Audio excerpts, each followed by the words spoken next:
We're going to celebrate the fall season that was. We will discuss all the personal bests and all the great finishes. Time to put a bow on it. Sports Night is next.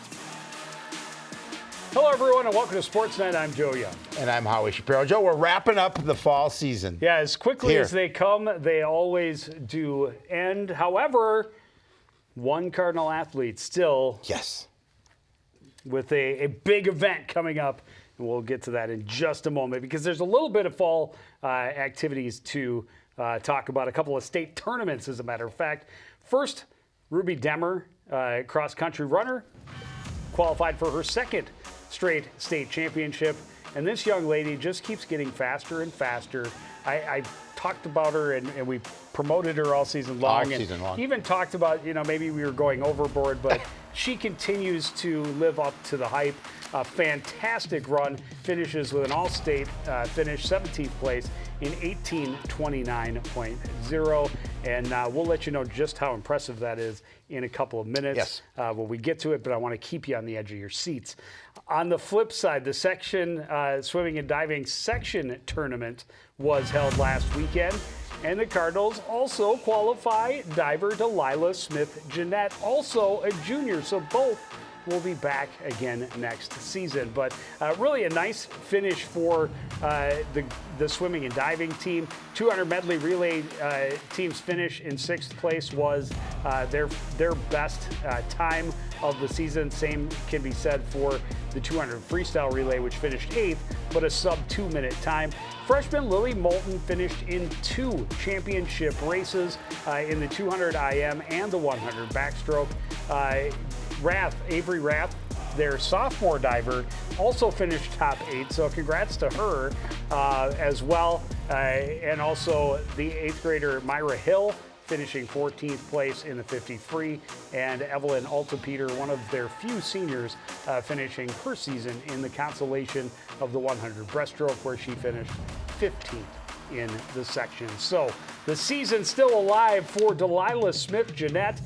Best of luck. Yes. All of our hopes are with you as you head to the Aquatic Center this weekend for the swimming and diving, or more specifically, the diving state tournament. So pretty exciting. She's had a great season. I was we just going to talked say a lot that about her as well. A very small team. Both of those really small programs with phenomenal leaders out front. I mean, we had an opportunity to look at the results. We did see her live at one particular meet, and she really did have a really nice season. And I know the one we did, she really controlled that one, and like she did in a lot of them. Well, and after that, actually able to break the 200 mark. So excited to see what she's able to do at state. We will have to refresh your memory when we get back for the beginning of the winter season, but also excited to see what she can do in the future.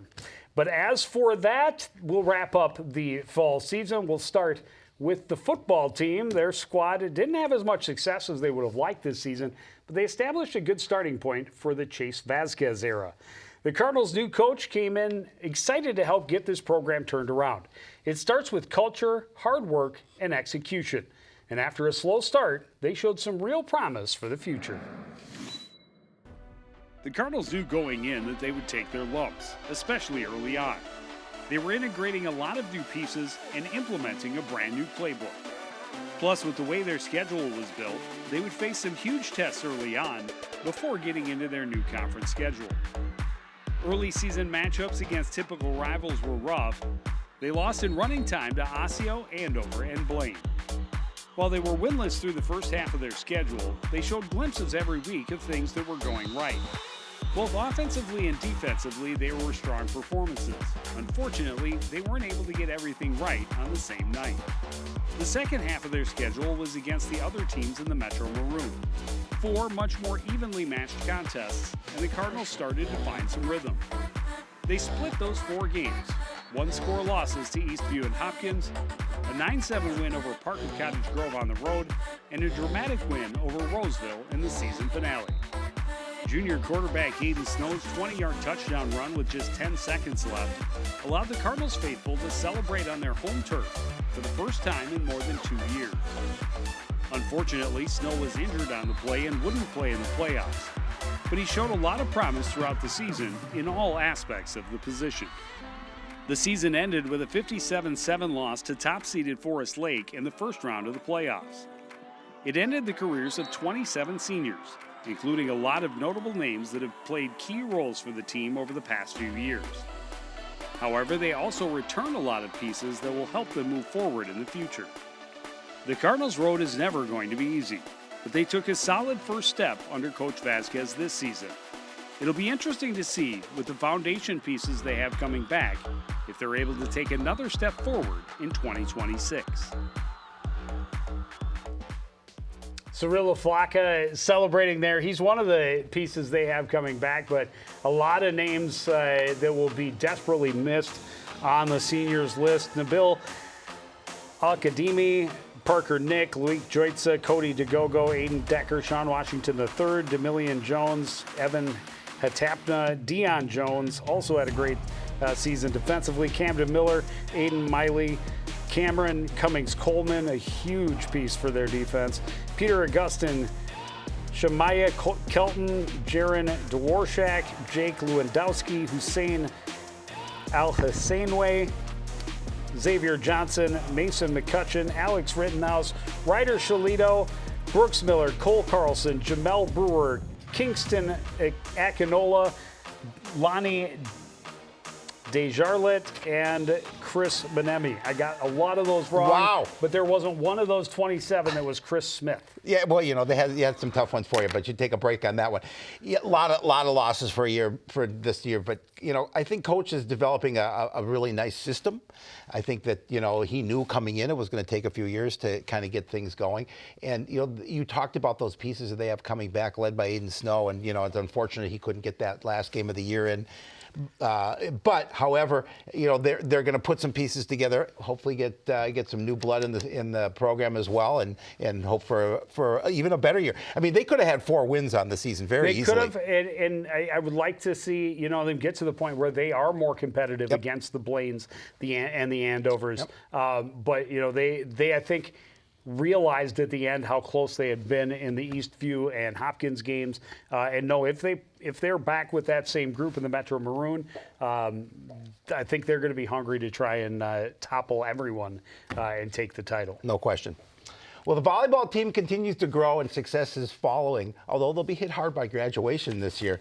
Cardinals had a huge turnout this season, and they posted their best record in more than 5 years. They had a very senior-heavy roster, though, so there'll be a lot of opportunities for the younger players to step up moving forward. The Cardinals volleyball team took some great strides this season. But, as with all high school sports, it's frequently a 1 step forward, 2 steps back situation due to graduating seniors. After a tough tournament to start their schedule, the Cardinals won 3 of their first 4 dual matches of the season. By the end, they chalked up a 9-20-1 record, the program's best since 2019, and a huge improvement from last year's single victory. Much of their success came from their senior class. They had 9 seniors on the squad, and almost all were on the floor every night. That includes Talitha Coon, who became the first all-conference player since the Rositases took over 3 years ago. While seniors led every statistical category, there are a fair number of younger players that made an impact this season and showed the team's potential for the future. Sophomore Lexi Cuevas showed progress in her 2nd season, and freshmen Taryn Cook and Alba Tao got a lot of experience this year as well. It made for a nice mix on the floor. As the seniors were carrying the Cardinals forward, they were also passing the torch. Even in their losses, you could see the growth on the floor. The Cardinals continued to compete when they were down. They took their lumps with smiles on their faces. They showed their love of the game and their knowledge that there were lessons in those losses. The Cardinals will miss their seniors, but if the cliche "there is strength in numbers" holds true, they should still be in good shape. The volleyball squad had the highest turnout at tryouts of any fall sport and were forced to turn girls away. If they can sustain that kind of interest, the sky really is the limit for these Cardinals. It'll be a lot to make up. Adara Yang, Riley Powers, Natalie Ratana, Kira Radke, Alexis Gallipo, Azaria Banks, Jade Pranghofer, Lauren Pavelko, Talitha Koo, and Karina Murr. And, most of them out there every night. leaders in almost every category are on that list. So they do have some girls who got valuable experience, and young girls too. So they have some youth, but they're going to be. They had a nice year this year, but it's going to be hard to even get back to this level. But again, as you talked about, so many girls wanting to be a part, and it's so encouraging to hear that about any team at this stage, because it just seems everyone is struggling for numbers. Yeah, and we talk about this is another one of those programs that the excitement starts from the top, and we saw the Rositas all season long really bringing that energy that transferred down to their squad. And when we talk about girls soccer, that's another one of those programs very similar, especially with the new coach. But yeah, I think that they've got some things to work on, but the numbers for sure, in terms of getting girls back, numbers for sure really helps from next season. Well, I think you talk about those coaches bringing enthusiasm. I think another one is the girls swimming and diving team. But they're a team that is really hurting for numbers. So, you talk about volleyball. That's a team that they couldn't field all 4 teams their first year. Right. And 2 years later, they had so many, they filled 5 teams and had to turn girls away. So it can be done. And we're hoping all of the other programs that are still struggling for numbers are able to find a similar solution.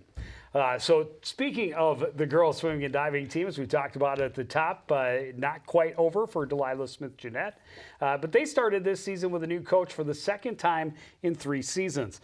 Ashley Radis was forced to step away due to a change in her full-time job.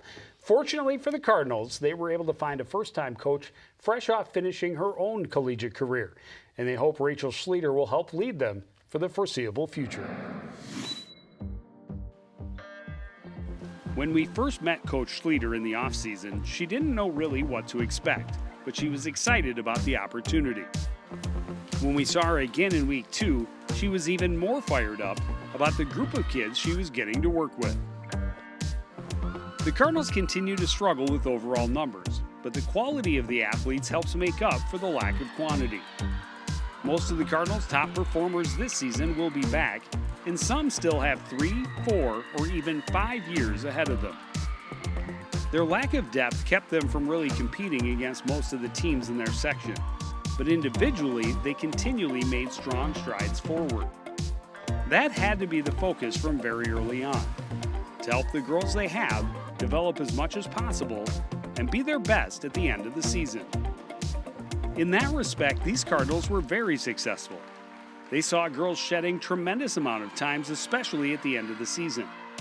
And it culminated in their first win, beating Park Center in the Northwest Suburban 11th place match, thanks to several girls posting personal best times.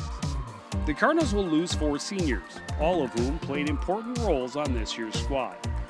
That's a significant loss to a team that only had around 20 total athletes. They will have some pretty impressive pieces back, most notably junior diver Delilah Smith-Jeanette, who is top 10 in school history. But she won't be alone. Freshmen Lily Moulton and Madeline Romano, sophomore Tyler Schuda, and even 7th grader Myra Hill will all be great building blocks for the program moving forward. The season will serve as a baseline for Coach Schlueter to hopefully continue to move onward and upward. A big key may be finding more athletes to join the fun. But as they showed this season, they'll do the best with what they have, and what little they have is still pretty good. There are your 4 swimming seniors: Evelyn Altapeter, Caitlin Davis, Mary Carter, and Haley Nolan. And this is a program we talk about it, across the board. So many programs. This program in particular has struggled since long before COVID, Yes. but COVID, I think, made it worse for both boys and girls programs. Difficult because, in part, that they're not at the school. They have to travel over to Northdale. But I will say this, and I mean it wholeheartedly, the swimming and diving teams are some of the most inclusive groups you could ever come across. They want more people to join them and make them stronger. Whether that means they're faster or not doesn't really matter. They will teach you to swim. They will teach you different strokes. They just want more girls in the pool. And so anybody who's out there who has any interest should really check into it because they would love to have you in the pool next fall. Yeah, they're definitely strength in numbers, there's no question about that. But however, you talked about losing 4 seniors off a team with just about 20 swimmers. That does take a big cut into what they want to do for next year. So hopefully a lot of girls will see this. A lot of girls will say, you know what, I want to go out for the swim team, because you're right. I mean, every time we go there, it looks like everybody's having fun. Everybody is real competitive, and they continue to work on their personal best through each meet. And it's really about the only sport that can save your life. Very, very true. Well, this is a great, not bowling. This is a great season for the Cardinals cross-country teams, and Ruby's second straight run to state was their crowning jewel. They knew coming in this would be a building season for both teams, really. Outside of Detmer, who made it to state last fall, they were young and somewhat raw, and they made significant gains throughout the season. Their biggest struggle is something so many programs are dealing with: not enough athletes. The good news is the kids that do have are very committed, and everyone on the roster shaved significant time this season. The boys team returned just 1 runner from last year's section squad, so they were starting almost from scratch. The girls, on the other hand, returned most of their section lineup, including junior Ruby Demmer, who set a new school record last fall. Ruby was a shining example of what is possible within the team, but the rest of the Cardinals' successes are a little harder to see. While Demmer was consistently in the top 10, the rest of her teammates were slowly creeping up the leaderboard and quickly shedding time from one event to the next. The Cardinals always train for meets that mean the most, the conference and section championships. They had 17 season or personal bests at the Northwest Suburban meet, and in the 7th 3A meet, 23 PRs and 3 more season bests. That's the true measure of success. Everybody competing their best at the end of the year. Ruby's season was truly spectacular to watch. She was in the top 10 pretty much every event, and she just kept getting faster. She broke her own school record of the conference, section, and state meets. Her all-state 17th place time was 70 seconds faster than her time at state last season. The Cardinals' achievements on the course didn't warrant a ton of accolades, but this team should definitely be recognized for their efforts in the classroom. Every member of this year's cross-country squads is carrying a GPA of 3.2 or better, and that is beyond admirable. Ruby will be back for 1 more year, and the Cardinals hope all the veterans will continue to improve in the off-season. But they also hope they're able to find some more athletes to help make them a more formidable foe next fall. Only a couple of boys, but it's their 2 top runners. Yep. Daggy Alimu and Josh Hyatt were their number 1 and 2 finishers in just about every race this season. On the girls' side, also a bunch that factored into team scores almost every week. Josie Sinigaglia, Ellie Legree, Emily Borns, and Naya Fruth, and their Jessica Larson also. So a little bit more loss on there. Right now they only have 7 girls coming back next year. So this is another program. They all have a blast, and they want more people to help them and continue to have fun. So any athlete who doesn't, competes in winters or spring but doesn't have a fall sport, cross country a great way to stay in shape for your upcoming endeavors. Yeah, and again, running is a thing you can do, lifelong, absolutely.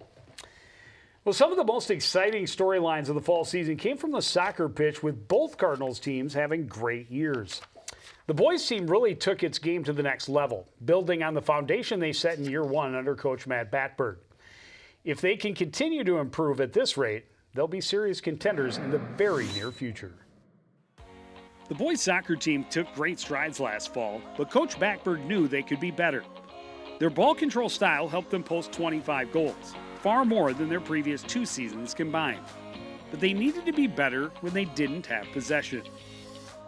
So they moved some pieces around this season, put more emphasis on nutrition and conditioning, and turned up their intensity without the ball.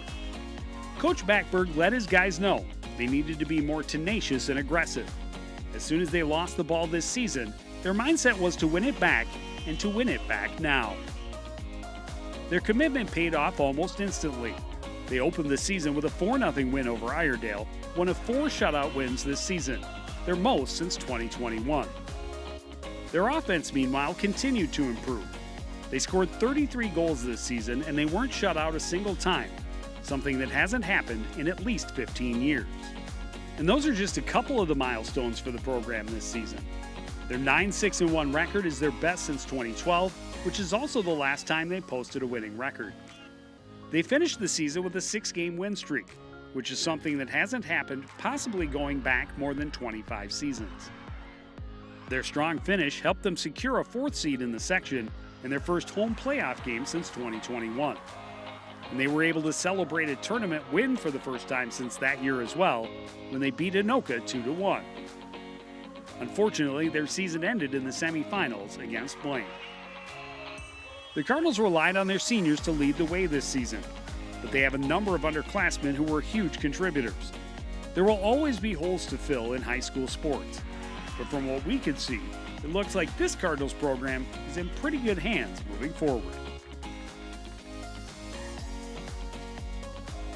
There are your seniors: Connor Young, Amadou Ba, Ibsa Jara, Noah Akasip, and Malka Gurma. And again, big names, 2 of their captains that played big roles, but they've got a number of guys coming back. Coach Backberg sent me this great wrap-up of their season, and I meant to print it out because I had some notes on there I wanted to share as far as they had a couple of guys that were all conference, a couple more that were all conference honorable mention. A couple of them, and I don't remember where they fell in there, were Omar Worku and Tamzer Jarju, who are both juniors, so those 2 are coming back. Hopefully Jarju is able to stay healthy, because he was a big piece, very impressive early in the year, and then lost a lot of the last half of the season. But also the assistant coach was assistant coach of the year in the section, and he credited the assistant coach with a lot of getting the guys to focus more on their nutrition and their physical, being bigger, stronger, faster physicality. They started to crave. The team craved the hard workouts this year and saw it as a treat instead of a punishment. So very excited about what they did this year and what could do in the very near future. Yeah, they were a lot of fun to watch, and I think one of those things that you talked about, the fact that they weren't shut out this year, that's a major that's a major accomplishment to at least get a goal in every one of their games, and best record since 2012. Pretty good accomplishment. Huge. Well, the girls team also posted its best record in years. A nice way to start for a new coach, Maggie Spellman. The Cardinals benefits from a major schedule change, but it doesn't take away from what they've accomplished this season. The real test will be if they can take the next step in 2026. The Cardinals got a much-needed reset this season. First-year coach Maggie Spellman came in with great energy. Plus, the team moved to an independent schedule, which meant almost half of their games were against 2A teams. And they took full advantage. The Cardinals opened their schedule with back-to-back wins, equaling last year's win total in the first week.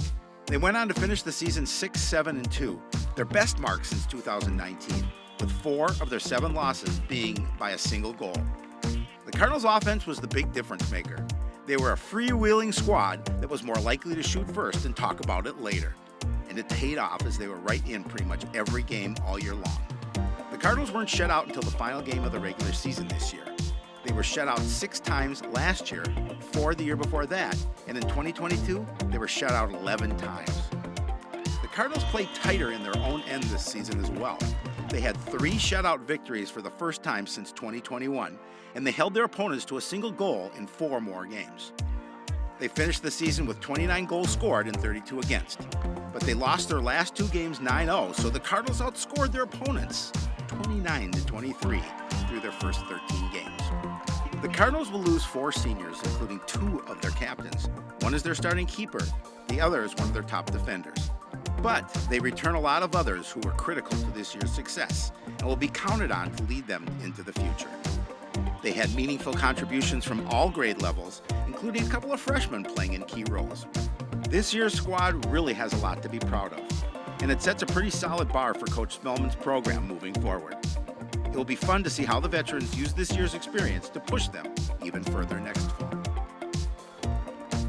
There are the soccer seniors, the keeper and captain right up top, Aaliyah Williams, Kaylee Stegman, also the senior captain, Liliana Mathiasen, and Michaela Hapslin. And Williams will be the biggest loss. I think they're in a pretty good spot, and the speed with which Coach Spellman got them to buy in and kind of play at a faster pace was really impressive. I have a lot of confidence in this program that she's able to continue to get this program to grow, because just the fact, the enthusiasm that she has for this sport and for her team just trickled down to all our players. Yeah, look forward to seeing what happens next. Well, this season was extra special for the tennis team. While it's always about the kids, this time around was also about the ending of an era. It's easy to throw that term around, but rarely is it as fitting as when it comes to Coach Scott Storick. He's retiring after 27 years at the helm of the Cardinals program.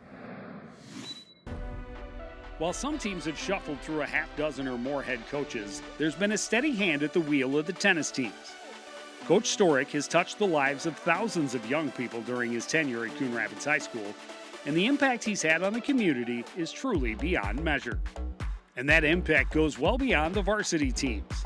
He's a champion of the game at every level, organizing camps for kids and tournaments for seniors. He's also been a great leader and mentor in the classroom and has been the advisor for the school's robotics team since it began in 2019. As for the team, they struggled a bit at the start. The Cardinals always play a ton of matches right away, and this year they lost their first 8, half of them by a single point. Their resiliency did eventually show through, though, and they finished the season with a 6-14 record, including conference wins over Anoka, Armstrong, and Osseo twice. The Cardinals only had 3 seniors playing varsity, but they played big roles. Captain Melina Lee played mostly second singles, where she had one of the best records on the team and earned honorable mention. Morgan Severson and Tamaya Kohlenberg moved around a little more, but were always in the lineup. The Cardinals will have some nice pieces coming back. Junior Caitlin Easton stepped into the first singles spot and more than held her own, posting a winning record and being named All-Conference. Other notable returners include sophomore Avery Anderson, who was honorable mention, her classmates Tia Miller and Laura Severson, junior Veronica Kozluk, and freshman Bella Fowler. The Cardinals will have the players to build on next fall, but what happens at the top will have a huge impact. There are some pieces that are just plain irreplaceable, and that certainly fits for Coach Storick. We hope they can find someone steady to keep the ship on course, but he leaves a legacy that will likely never be equaled, and we wish him all the best in his retirement. And there is the senior class: Melina Lee, Morgan Severson, Tamaya Kohlenberg, and Mary Christensen. And Coach Storick has been here and has been such a great leader for this program for so long. And we have seen some programs in the time that we've been here shuffle through half a dozen to a dozen coaches while they have had just the one.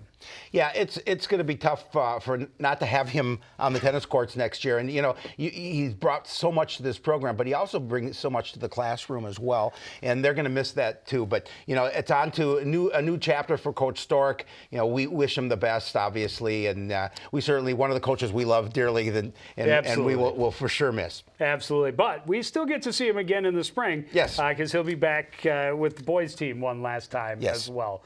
But that's going to do it for the fall season. We wish Delilah Smith-Jeanette the best luck in the world at state this weekend on the diving board. Girls hockey team started its season with a 3-2 win over Eden Prairie over the weekend. And it's all girls hockey on the schedule moving forward until we get the other sports up and running. River City's Blades at Elk River on Tuesday the 18th. They will be hosting Centennial on Saturday the 22nd. And then girls basketball hosting the Washburn Millers. The hated Millers. The season opener. That was my arch rival growing up. But that's going to do it for this edition of Sports Night. I want to thank everybody out there for joining us and continuing to support everything we do here at CTN. For the entire crew, including Howie Shapiro, I'm Joe Young saying goodbye.